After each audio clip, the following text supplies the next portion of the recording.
Hi, folks. Welcome.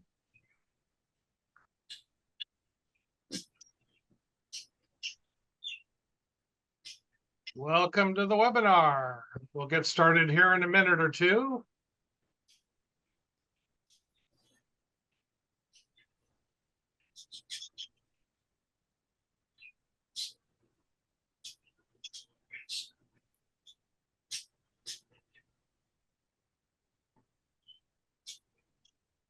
We've got a great presentation for you tonight, and we'll get started in just a minute. Give people a chance to filter in.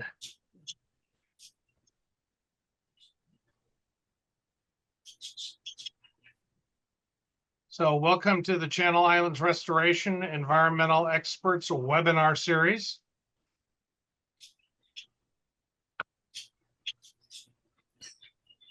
I'll just start by saying that CIR is a 501c3 nonprofit organization.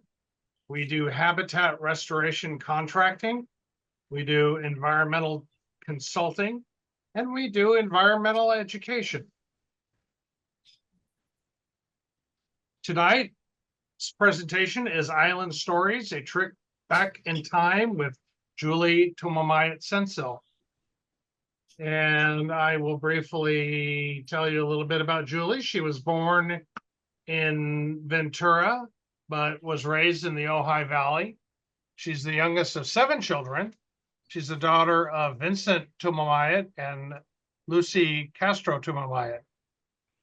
Her Chumash heritage comes from her father's side, and her mother's family comes from Guanajuato, Mexico. Her love of animals and nature comes from her growing up in the Ventura Watershed. Yay. From a very young age, Julie was aware of her Chumash heritage, but didn't quite know where to learn more. The family can trace its heritage back 8 generations. For the past 40 years, Julie has been sharing her knowledge that she's gained through many paths, such as family ancestral storage, archaeology, ethnobotany, storytelling, music, and art. She is a spiritual guide engaging with many people in ceremonies. Julie is the former chair of the native group, which she started in 2002, the Barbareno Ventureno band of Chumash Indians, of Mission Indians. She served as a commissioner of the Native American Heritage Commission for 15 years. Julie serves on the board of directors of the Museum of Ventura County and the Ojai Valley Museum. Her abundance of knowledge regarding the Chumash culture has given Julie many opportunities to be of service whenever it calls. And we're really delighted to have Julie join us for the presentation tonight. And I will stop sharing here and we can turn it over to you, Julie. Okay, thank you. Thank you so much. Good evening, everyone. Haku, haku. Hello, hello. I hope this finds everyone well and enjoying, well, it was hot today, but you know, we are in fall and that time of year. So I'm glad to be with you all. And, you know, my experiences that I have enjoyed all my life. I'm going to share my screen here and just start off with a couple. Oops, hold on. I'm just learning that. There we go. And then, you know, again, as Kent said, growing up, my father loved to fish and we were always at Ventura at the pier. And I would look out to those islands out there and I would just go, and who's out there? Little did I know, because we really didn't talk about our heritage. We always knew because of our name, Tumamait, that we are Chumash. But how we got there, how we, you know, just our origin stories. We were living somewhat of a native life with the food we ate. But as far as those knowledge of stories, of, you know, not being told that this is sacred, you know, those things didn't happen. But as I, you know, in my bio there, it was shared with you that, learning these things is for me came kind of automatic, just being asked, can you do this? As I grew up, I was in my 30s. By the time okay, my screen isn't sharing. I got to get my No, it's technical. working fine. You're good. Am I good? Okay. Just walking in this world, being asked questions, working with my father Vincent, going to the Santa Barbara Museum as he started engaging in culture as he retired from Shell Oil. He was in his 60s, and we just had a blast going from place to place, working with other native peoples. And the more questions we got asked, I really just kind of got tired of saying I don't know.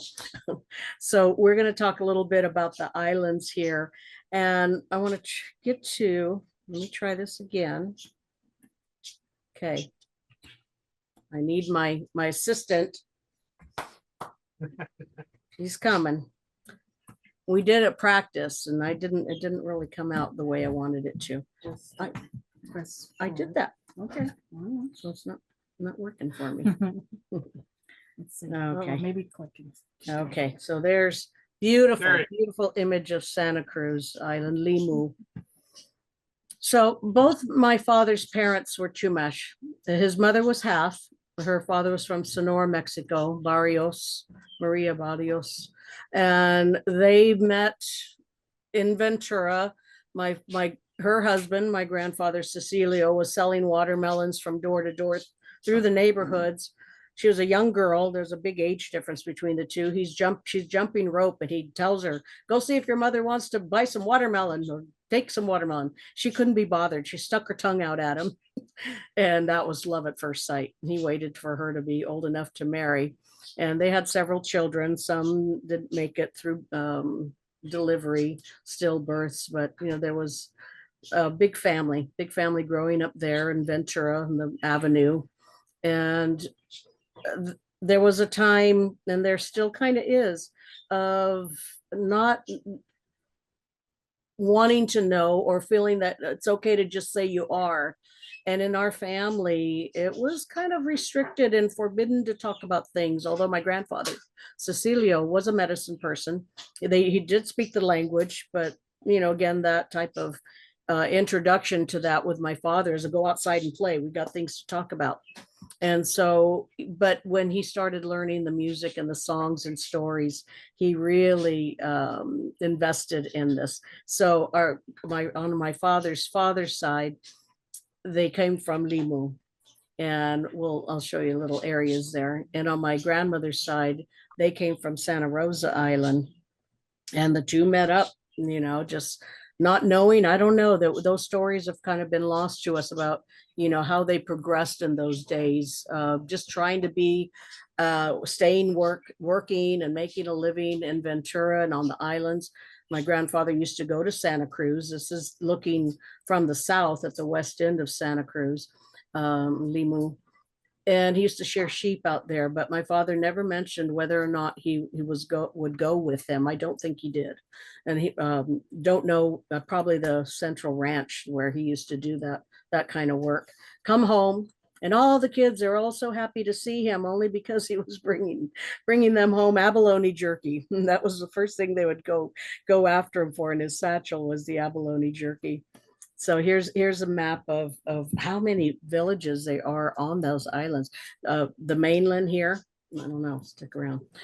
You see just the abundance and the age of, how, when I do archaeological work, so I've seen all these different time periods all throughout our territory on the mainland. Not as much on the island, but it's on the islands, and I've still yet to be to San Miguel. So that's a bucket list place. So on Santa Cruz, on Limu, we have down to I don't know which direction, but you can see Nanuwani, Schwachel, Luupsh. Those are 3 villages there in Maschal as you get kind of towards the central part of the island there on the north side. So our families come from those 3 villages. And then over on Santa Rosa, it doesn't mention it, but over, oh gosh, where would it be? It's not marked there, but Hecheman. is where my grandmother's family came. So the people that were on Santa Cruz crossed over and went into Malibu or Humalewu at that time, and the Santa Rosa Wima people on Santa Rosa went over to Carpinteria to Mishnopshna correspondence, and they both headed out one to the coming into Ojai through that back roads, back trails, and from Carpinteria to San Luis Obispo, Cuyama Valley, down the corridor of the Highway 33 into villages of Matilha, which is not too far from where I grew up. When I look back at that, I see that, I was playing in the same river as my great grandmother, Alula Mewe, one who drags her feet. Now, our name Tumamait means an orphan, one who was raised by his grandparents and learned to carry things on his back. It could have been her, or it could have been Sapewe, who was on Limu, and so he was raised by them. He wanted to keep that last name. Missionaries wanted to give him the last name Marquez, but nah, he didn't want it. He wanted to keep his native name, and I'm sure glad he did. So going out to the islands, these are the first people that greet you, our little winged and four-legged little island fox there, Lahui, and I forget what Raven's name is out there. I'm not going to try to pretend I know the language because it's really, really difficult. And I don't get myself enough time to practice language and the sounds. But these there's so many animals out there, and they're so precious. And both these two are a little, they're very sly. Literally, you have to watch everything you take out there because they will get into it. Raven almost ran off with my vest one job that I was doing out there, and I laughed, but then I thought, oh my gosh, my keys are in the pocket. So get it. Oh, there was a ranger there. And this little fox, adorable. Some of the archaeological work out there that I read about and study, he was treated so lovingly and so just honored and respected. And some of the archaeological sites where they have found little foxes' remains, just beautifully, ornately decorated and honored, and even in some cases buried with the people who owned him. Fernando Labrado Quetzalcoatl, our elder, talks about a man, and I wasn't able to find his name, but walking out on Limu with a quilt-sized fox blanket. It's like, oh my gosh. So, they've been on the islands for quite a bit. Very petite, perfect for the island. And that's the diversity of being out on those Channel Islands, is that you get to see those changes that happen. When you're on the islands today, what we're seeing are mountaintops. The islands, we've had our dates coming from those islands, 13,000. We were told that that's the oldest so far, a human occupation. But just recently, through the work of John Erlandson out on San Miguel, have made more discoveries and has put our number up to now 19,000. And so, what we're looking at, I want to get back to that, is that we're looking at mountaintops when we look at our islands today, that the waters have risen so high that our submerged, archaeological sites underwater could reveal even older. I believe we have our stories that have us created out there on the islands. When it was Santa Rosea, they called it. I don't know if it had a name for all of it, but now they're separated. But, so I'm going to go to the next slide. Just the beautiful coastline and I've seen Santa Cruz, all the islands go through such a drastic change once a lot of the invasive plants and mostly the animals, the pigs, out there, they were doing such devastation out there on Santa Cruz.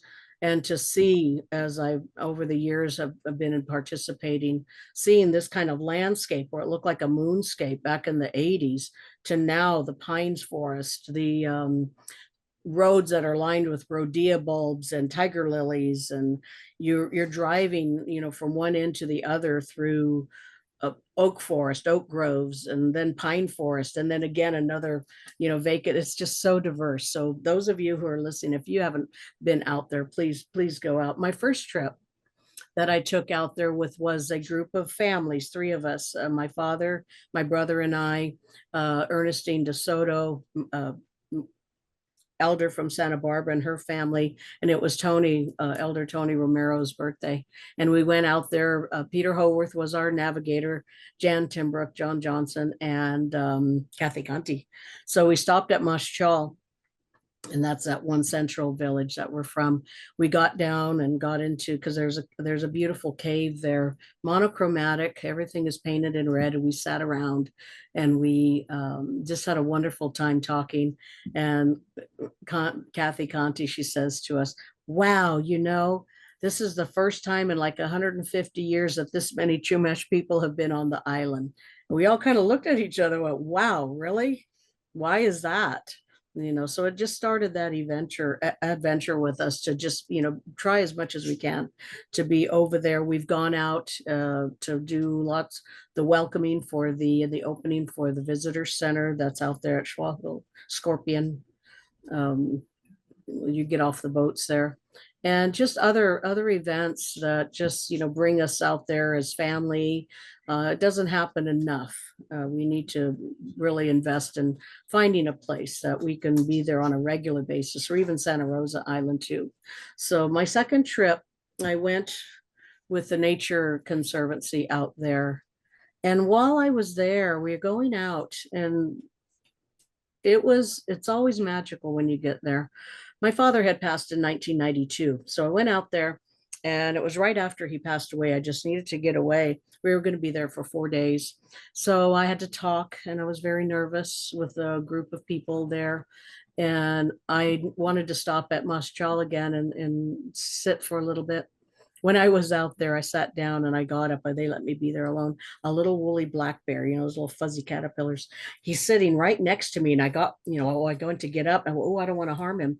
So he disappeared on me. So where did he go? I'm looking all over the place for him, and I didn't know. I just hope I didn't hurt him or step on him or did nothing. So I get over to the island, and 2 days later, I'm like in our little place where we're staying, getting ready, and there he was on the floor in the bathroom.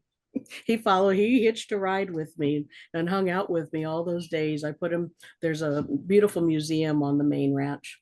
And so I put him outside over in the corner and my daddy was always the bear. His little Atishwin spirit helper is the bear. And that's how I always see him in that beautiful, he's always nurturing to people. So that was his little visit for me to make sure I was, going to be okay. The first trip I went out, because their islands are so beautiful and occupied for so long, this image here, and I don't even know the location. I wouldn't tell you if I did, but Midden, when we talk to people about Midden archaeological, this is a habitat site where food is being processed, they're eating, and the shells just get flaked off and are there. So when I was first told Midden, I'm like, oh my gosh, that's what that is. And it was headed towards the island when the sun's just shining, and it's an amazing adventure for us personally, that when we step on those lands and feel that ancientness of our people, that it's melancholy. Makes us sad sometimes that we don't get out there enough, and our mainland is just so overdeveloped, and we try to save what we can, in preservation by monitoring and doing that kind of work, learning the stories of our creation stories. Here's Momoy, the Datura Jimson weed. Hearing our creation stories, I wanted to go back to that origin story of the Rainbow Bridge story, and where Hutash, well, first of all, they were big giants. And I love sharing the commonalities of first people around the world, that we had giants roam this world at one time, and we're no different. We did too. They were so big that they could walk over to the islands from the mainland without the use of boats and any of that. They'd go visit their relatives and take them gifts. Well, then one time there was that great flood that came, and all the first people perished in that flood, and they all receded. As the waters receded, they became stones and hills and mountains. Well, a very powerful medicine woman was Momoy, and she was transformed into this plant. So this plant, Momoy, is the one that helps us discover and go into that other supernatural world and look for our Atishwin, or it can be used as a potion to help um, counteract all kinds of things that you may see that you're not supposed to be seeing, or you might get harmed psychically or spiritually. So she's a protector, but she's very, very powerful, and this is something that I will warn you about, to not play with her. She has very little known to her, and how she can treat people, and there are no experts that I know of that can guide you. So no, you stay away. Talked to a curandera one time, and we were talking about ayahuasca, which I've never done. But when I mentioned the Momoy, she goes, "Oh, la doctora." So, and I've heard what people experience with ayahuasca. So don't go there. So anyway, but she's a beautiful. Oh, I gotta turn this off. Sorry. Here, take that. We were I love taking my cousins, some that have just moved back into our territory. It's such a big adventure, not only to see and learn our culture here, but Dina Barrios here. We're over at on the interior of the island at the main ranch, and we went to there's two museums, but there's a bigger one with Carrie Stanton stuff. So as she's sitting out there, there's our little raven friend. And again, you cannot, you're not supposed to feed them, any of the animals there. We really want to try to keep them natural, but they can't help it. So he just got fascinated with Dana, and he stuck around with her for quite some time. And even as we came out, there he was, just kind of hopping around and talking to us, and just sweet. This is sweet. It's such a different world out there. I always encourage people, if you want to be in a place where there's just only you and nature, and the sounds you hear, and the visual, you get transformed, and you're never the same after that. And to be on the mainland, there's really hardly many places that you can go where there aren't, there's just too much noise, too much light. But out there, it's wonderful. So we really appreciate when people can go out just to be, and just to be still and enjoy. This is Santa Rosa Island, Lima. And out there, they have the Torrey pines, and those are beautiful. They've gotten trees there. I love the Torrey pines. There's one in Carpinteria that I make pine needle baskets out of, because they're really big and really long. But the environment there is much different from Santa Cruz. It's very quiet. They have main ranch there, the Vale and Vickers, where they had horses there that got to live out the rest of their life after the ranch was sold. And there's one little cottage out there that I would love to see our people have. That way, when you come out there, you can visit us, and we'll be there waiting for you. But it's so diverse, and I've never circumvented that Santa Rosa, but the atmosphere out there. There's going to be more camping coming up, so they're working on things like that. But the weather out there, you always have to be prepared, and you are really on your own when you're out there. There's a ranger there, but you don't want to forget anything when you're out there. Sometimes there's no water, as we there's some plumbing, and I don't know if it's potable, but you take in and you take out what you bring in. So you really go to those islands in a very reverent way to make sure that you left it as you found it. Let's go to the next slide here. Island packers. I love those. They don't take very long to get out there. So in this picture, we talked about all of our beautiful animals and the changes that we've seen. Well, in our stories, these islands, there was, and there still are, but the great chief Suwait-Sunayat, he was on Santa Cruz Island, and we had prophecies. We had prophecies such as the people were told by the seers, the visionaries, that he and his wife would have a child, and that child would be a girl, and the girl would rule all the Channel Islands. Well, people kind of thought, well, we don't know about that. They thought about it and thought about it. Well, it came to pass that they had a child, and it was a girl, and they were going to raise her as a Nekiwot, a woman chief. That was our word for chief, Wot. So it started a civil war out there on the island, and everybody was killing one another. The elders came from the mainland, and they said, why are you doing this? You know, you're killing all your warriors. What if other people came out here and tried to take things from you? You won't have any defense. So it was meant to be, they said. So it did come to pass that she became the princess of all the Channel Islands there. And they admired the strength of Suwait Sunayat. They sang songs to him. Suwait Sunayat means very respected bear. And as mission period came about, she was taken, everybody was taken from the islands off onto the mainland. And so she ended up becoming over to where Emma Wood Beach is. There's a village down far from our winter solstice mountaintop there at the west end of Ventura as you're leaving out of town there. Well, she was still trying to help people. She was tell the people, don't go over there. Her name was Lahui, which means native, or that's a name for a fox too, as I said. And so she was telling people, don't go over there because they're trying to make you forget who you are, meaning across the river to the mission. But in those times, with life being so hard and people being displaced and taken away from their gathering sites, and life changed dramatically for them, they had to. There was sometimes no choice. But she was still trying at that time. So the song that comes with this story, it also became a lover's lament song. There was a time that a woman was living with her mother, and her husband would go over to Santa Rosa Island, and he would stay longer than expected and not really bringing anything back with him. And he would leave and come and go and come. Finally, the mother said, get a grip. You know, if you want to keep him, here's what you do. You sing this song and you do not speak to him next time he comes.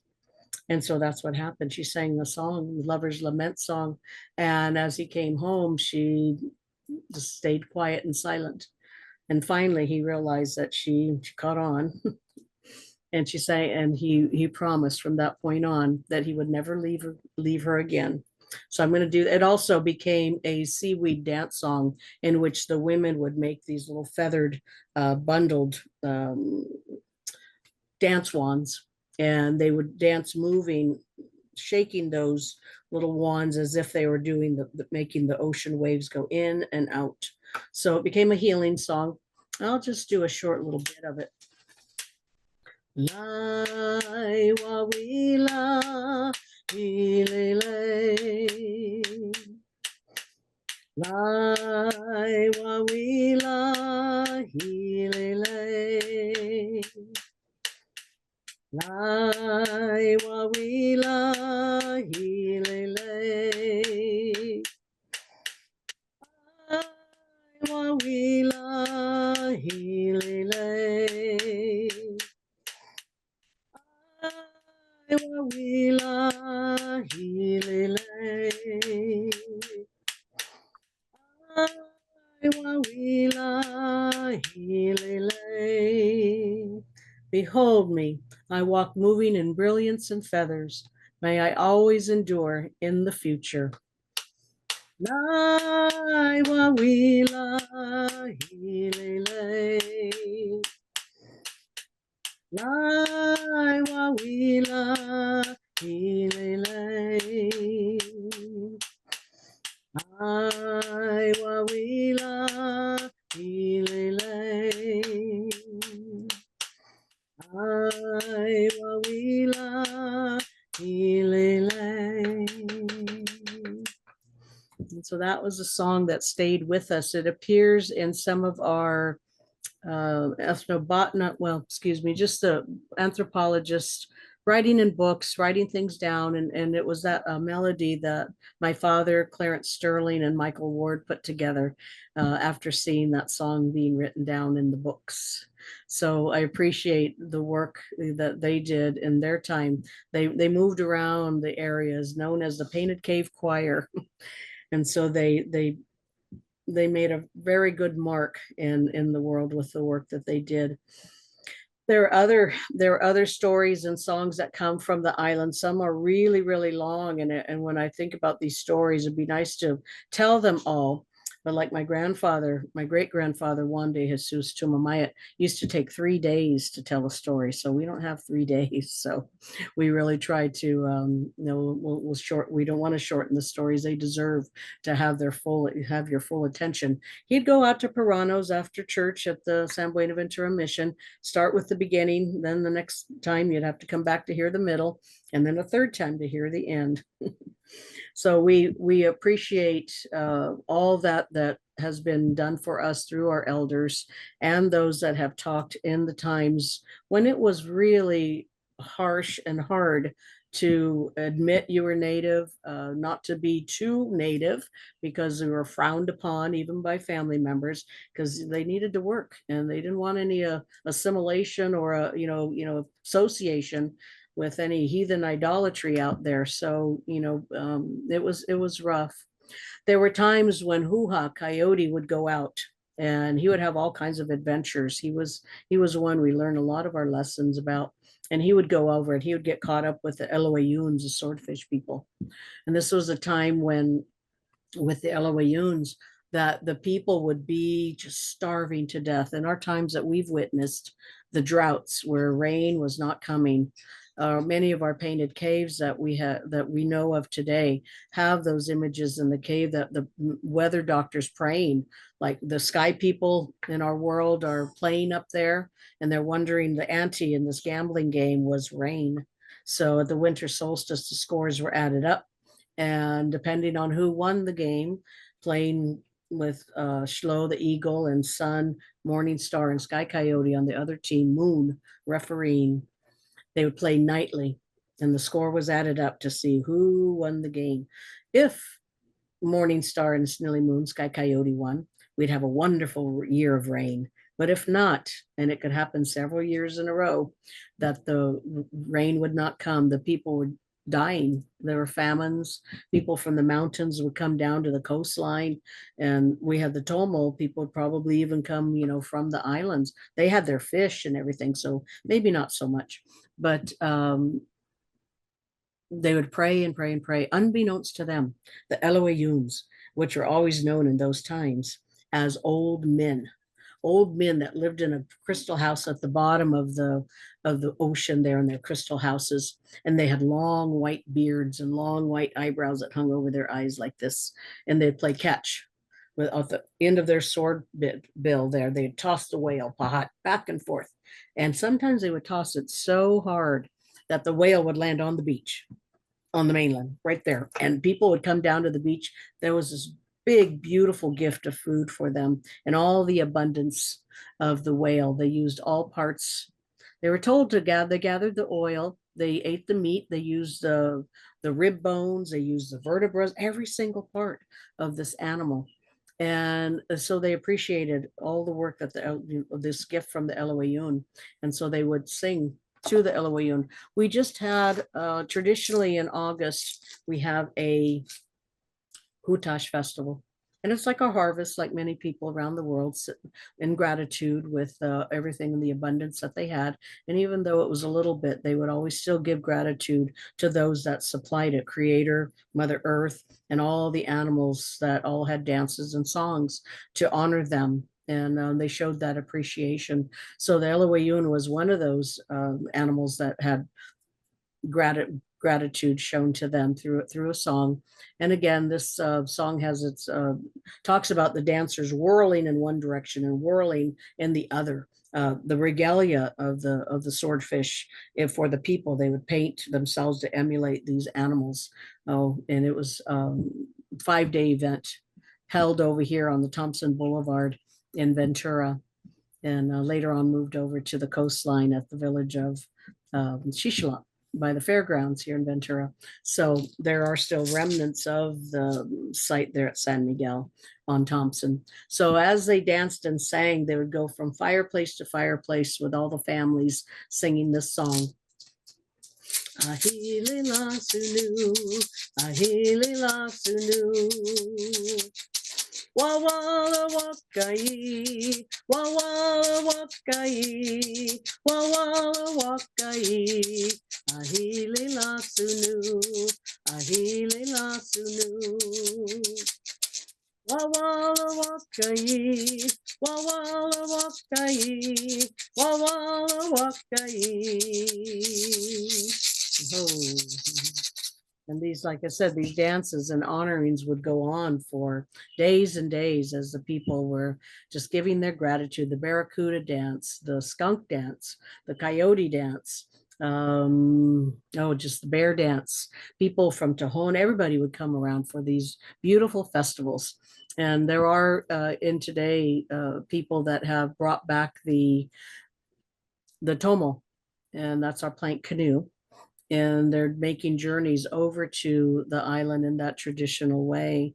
And where it was called the Brotherhood of the Tomo, meaning pine, as a plank canoe that was very seaworthy. So I'm really very happy to see that tradition carrying on into this century, and will continue on always. But not only was it a brotherhood, the women would be in the Tomo also.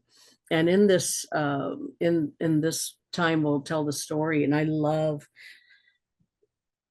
stories as they teach us how to behave in the world, how to act, how to expect things of the unexpected, and where hoo-ha coyote plays a role in this. And our beautiful daughter of Shlo, of Suwait Sunayatset, or one of the wotes out there on Limo, she decided she was going to go fishing. And so she had her tomo, and she gets in it. She gets all her supplies, her fish hook, her bait, her line. And she's just going to have a beautiful day out in the waters fishing.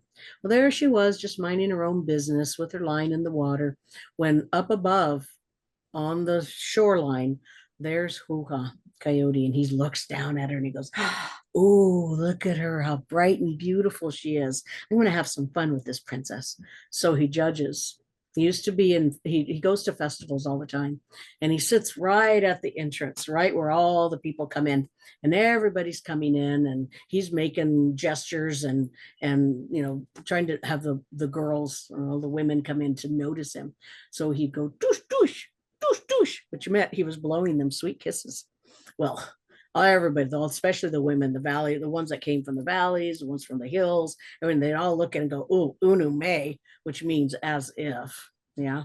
So he just didn't care. He just got some attention. So anyway, he would say things like that, or he would, say a formula, because he had to run and jump just the right distance to get into the water. So he says this formula to himself, and he runs and jumps and leaps out into the ocean, and he swims down, and he sees her little fishing line and her little abalone hook glistening in the water. Well, he starts playing with her, and he pulls on it, and she pulls up on her line. She says, "I'm trying to catch something." Well, he does it again, and she says, "Oh, that was a little bit bigger." Okay. Well, the third time he really yanks on it and pulls it. So she, in return, yanks on it really hard, gets the hook stuck in his paw, and starts to pull him up.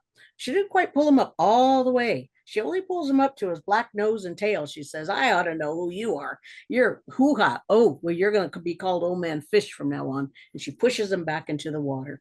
Well, he swam away with the hook still in his paw back to the shore. And ooh, he's mad, walking away. Well, she's kind of gone, Well, she rows herself to shore, and she's kind of a little embarrassed about herself, a little kind of like, maybe I shouldn't have scorned Coyote. I don't know. Could have had a really beautiful life, but I do reject him, and I reject the world.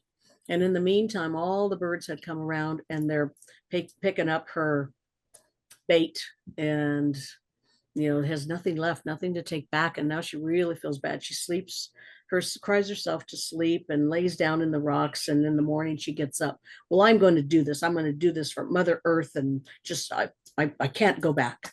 So she jumps and leaps into the water. Well, she didn't realize she only landed waist deep. The water wasn't very high where she landed. So as she hit that water, from the waist down, she starts transforming. Her legs come together and they form a tail. She is transformed into a mermaid. And where she's like, okay, now where do I go? Oh, everybody was looking for her. She's gone for such a long time that the wolf there, her father sends everybody looking for her. They send Gopher underground looking for her. They send Hilek the hawk overhead looking for her from the sky above. They send Coyote's nephew on ground looking for her. Nobody could find her until one day some two boys were in the Tomon. They're going to just go hang out at the island there, and they hear this mournful sound coming from the rocks, and they paddle over, and there's this, well, what they thought was a woman with her hair beautiful and long, bare breasted, but the lower half, they were shocked because it was a tail with all this coral and sea flowers and everything all around her. And she sang, I'm not going to sing right now, but it's, woe is me, come to me, my beloved, my love will soften your heart. And they go, I ain't going there. So they went home and they told grandfather. So they took grandfather out there, and grandfather said, oh, that's Schlo's daughter. Oh, we should have known that was her. Okay, well, she's now going to be the mother of all the sea coral and sea snakes. And she'll live on the village of Halashat, which is, or the island of Halashat, which is actually San Nicolas Island. So, but she shared, and they saw her during the ancient times too, where she would come and visit the Russians when they would come hunting sea otter.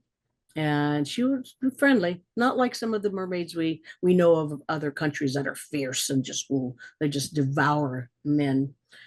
Well, they would give her a biscuit because she'd be hungry, and so she would tell them where the otters are so they could have a good hunt. So I believe she's still out there somewhere moving around. Well, again, this time that we enjoy our own stories too. There's the Loreleis of Germany, there's the Morgans of Brittany, the Serenas of Mexico, and then there's even another native traditions, a little water nymph that they have names for. So we enjoy these times. And I don't know where I'm on in my time here because Paula took my phone and I don't have a clock. How are we? Yeah, you're about 6:15, Julie. Okay, well, that's about where I wanted to stop, and just wondered if anybody had any questions that they wanted to ask. And let me jump in if I may. Sure. Because the way that we go ahead and stop your sharing if you don't Oh, mind. okay. Oh, thank you for that. Okay, there we go. And we have 3 questions already that have been entered into the Q&A. We have just 15 minutes until 6 o'clock, and Julie has to go to another appointment. But thank you very much. That was wonderful. Thank you. Really, really appreciate that so much, Julie. And let me also include a slide that I completely forgot to include. And this is something that we've been adding to all of our webinars and recently, or in the recent couple of years, that CIR wishes to acknowledge that the land in which we do our restoration work on is the unceded territory of the Chumash people. We pay our respects to the Chumash elders, past, present, and future, for they hold the memories, traditions, and culture of this land we work to protect. So that was really important slide that I didn't get to. Well, thank you. No, you did it. There was no order. So thank you, Ken. Thank you. Appreciate that. I really do. And, again, and you're doing more than just, verbally showing and acknowledging by having people come out and be with you. And that wonderful trip just recently out to Santa Rosa. That was such a beautiful, beautiful day that we spent out there. So I appreciate that. Yeah, thank you again for doing that. Okay, so Nina Mall asks, or says, Julie, thank you for your marvelous stories. Your storytelling is so captivating. Are there any gatherings and opportunities to listen to more Chumash stories, maybe in person? How could I get in contact with Chumash culture through you and other keepers? And I'll just go ahead and add Larissa Encinas also asks, thank you for sharing those beautiful stories and songs are there any celebrations that we can attend honoring and respecting tradition? So they're kind of related questions. Yeah, okay, okay. You know, right now, because of the way San Ynez is set up, everybody's kind of there and they do their powwows every in October, first weekend.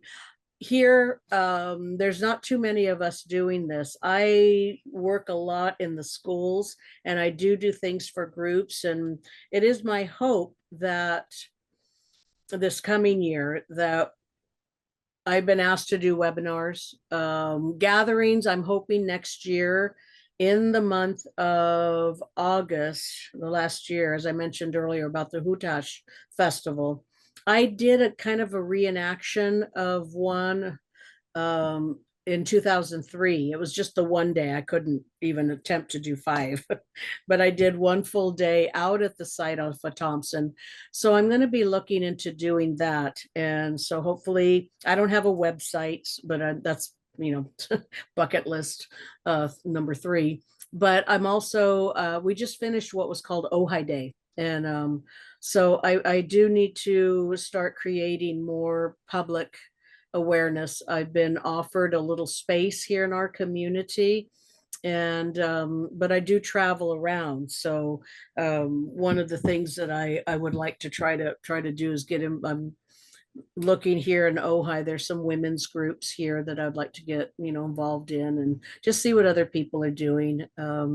We put on this last April a red dress day, and that was to acknowledge and honor the MMIW, missing murdered Indigenous women, children, and two spirits. I don't think I'll do that. Was really hard. It's hard to hear, and so I'm hoping that this year I'll be allowed to do everything else I'm doing, and that too. I love being in the schools because it's really important for the children, especially when they're learning kind of half our truth about our art culture, and again, writing. That's another bucket list. But yeah, those are all right now. I don't know what other Native peoples are doing. You might want to go like to the Barbareno Ventureno Band of Mission Indians website and see if they're doing anything. I know they were having those I think they were public crossings over to the islands, but I think those happen around the summer solstice. I don't know if I'll do a winter solstice. I was thinking about it this year, perhaps, and I would, if you stay tuned with this organization, I would be letting them know, as well as some of the other groups, National Park Service, because I know people kind of chime in and look on their websites. If I don't, I won't get a website by then. I guarantee you. I may think about it, but I don't know if I actually will. So anyway, but yeah, thank you for asking. And it is important. I would like to see some more, of that, even for myself to attend. But yeah, right now there's not much. But thank you for the questions.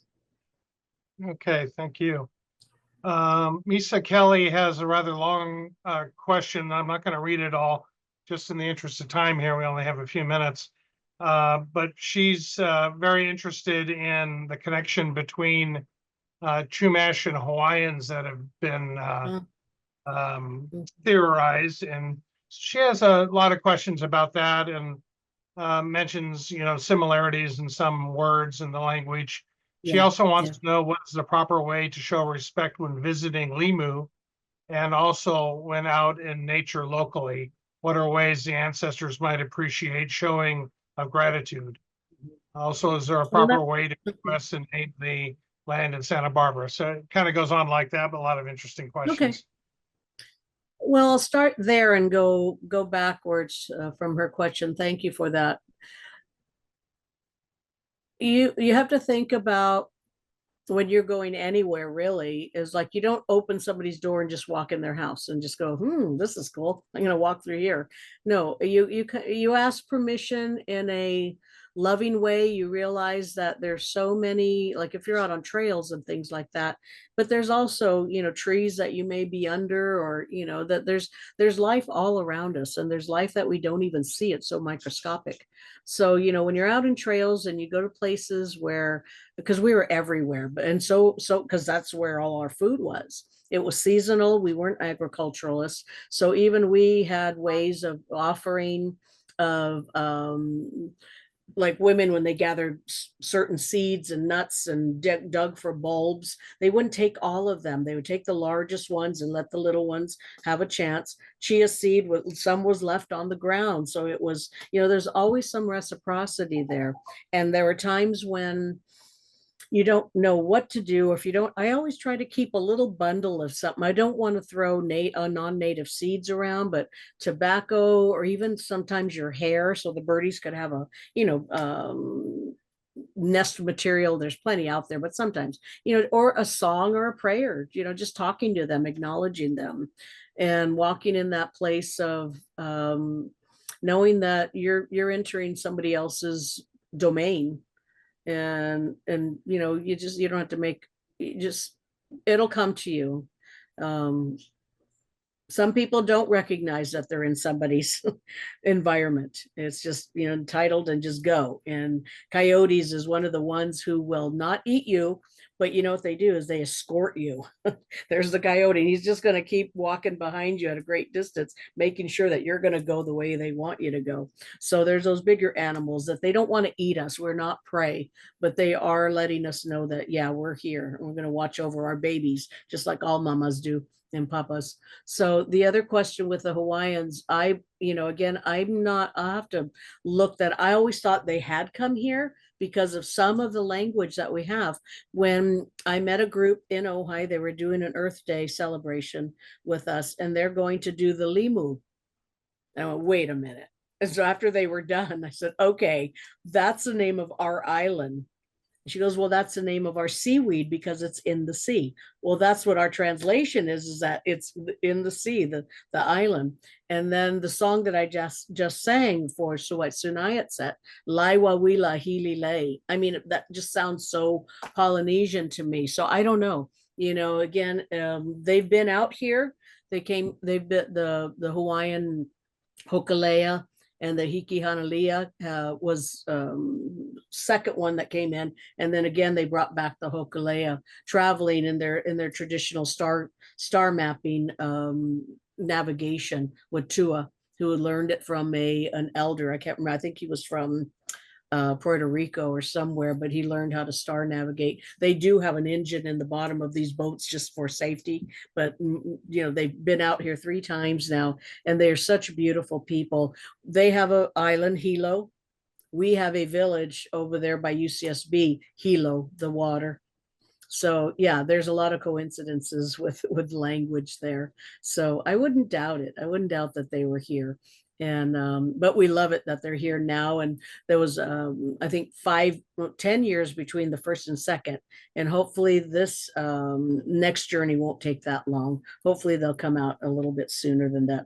Gracious people, loving people, and they certainly do know a lot about us, and really, they go around the world. They circumnavigate the world, teaching and bringing their culture to everybody.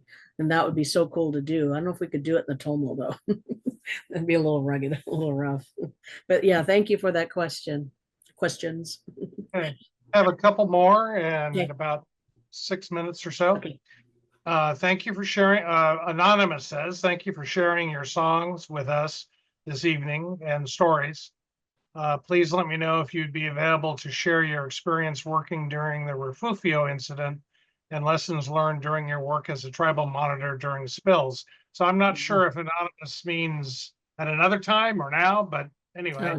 No, I was brought into the Refugio about a month after the oil spill, and there were tribal groups out there working already.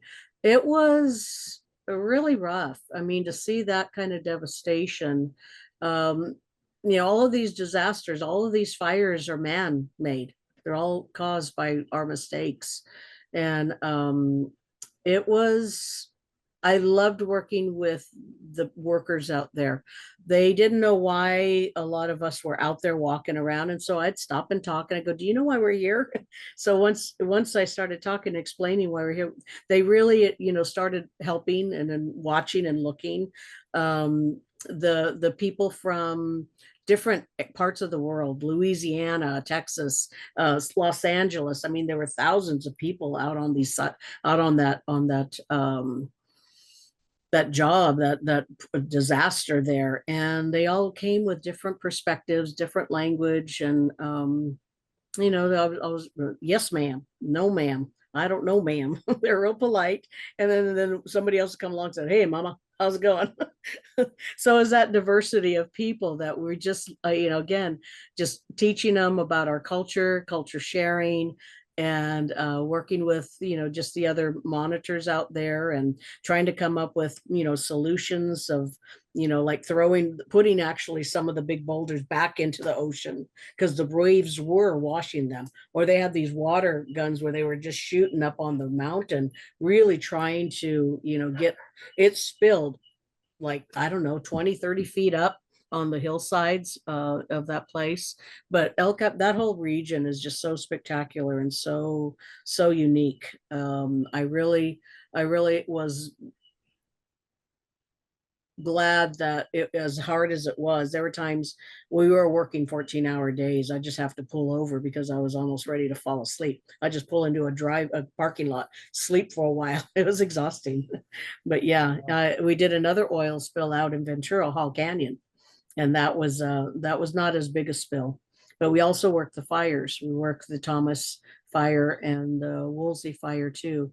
So, again, I'm not in the position anymore. I don't know if I'd ever go back out again in these disasters. It's a lot. You really have to have a lot of energy, but I think out of all these that we did, we discovered new sites that normally are in personal properties, but once those fires came through, they just burned the gates down, and so we got to see some really beautiful landscapes in our territory as a result, and help save certain. I personally didn't find anything out at Refugio. I know there was, there's probably some there, but we were right on the beach. So the likelihood of finding anything, but we were there, and the oil companies did, respect our presence there too, and worked with us. Great. Okay, and Terry Burgess says, I'm so excited to hear you are working in schools. My son had only the briefest introduction to Chumash culture by reading Island of the Blue Dolphins, really Barbareno. What would you like to see taught in schools, Julie? I would like to get and I know that I don't want to reinvent the wheel. I know there's already some Native peoples involved in trying to get the curriculum in the third, fourth, the mission period changed or taken away. And I was like, no, I don't need it. I don't want it taken away. If you told, the only reason why is it's not real. The stories that they're teaching and the ways they're teaching the mission period is if they told the real story, these kids at that age couldn't take it. It's too rough, it's too raw, and it's too true.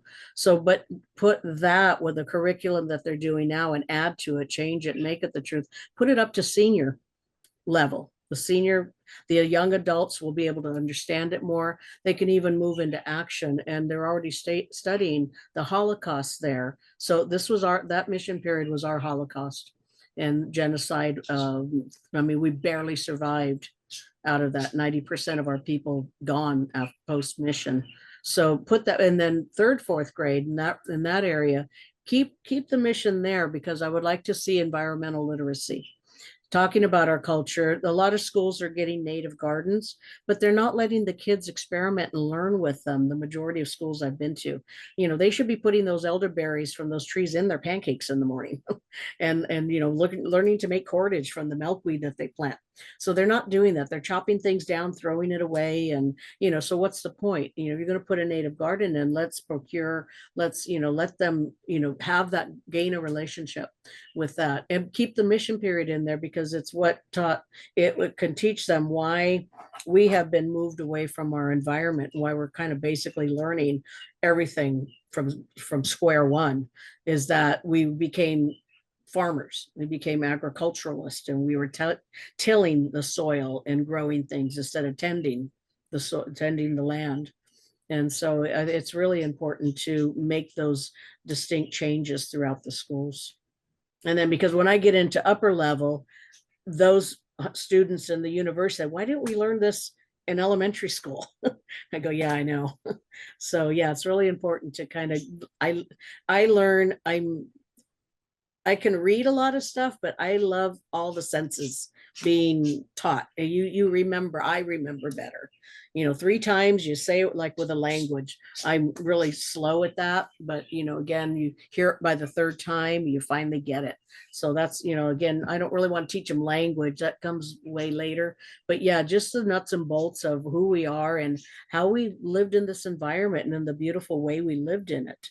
Not taking, but just and having that reciprocity that I spoke of earlier about it, that they were relatives, and the sacredness of it. You can't really teach the sacredness and spirituality in the schools. A lot of parents get really upset when you do that. So I try to go around about it a little bit, but the kids understand. They're old enough at that age. Right. Well, Julie, you need to go. I do. Okay. Yes, I we're do. gonna have to leave it at that. Terry says, thank you so much for the complete answer. And thank you again for joining us. Thank you too. Thank you, everybody. Have a good, That was wonderful wonderful. evening. We say Kiwanan. Goodbye for now. Bye. All right. Bye-bye. Thank you so much.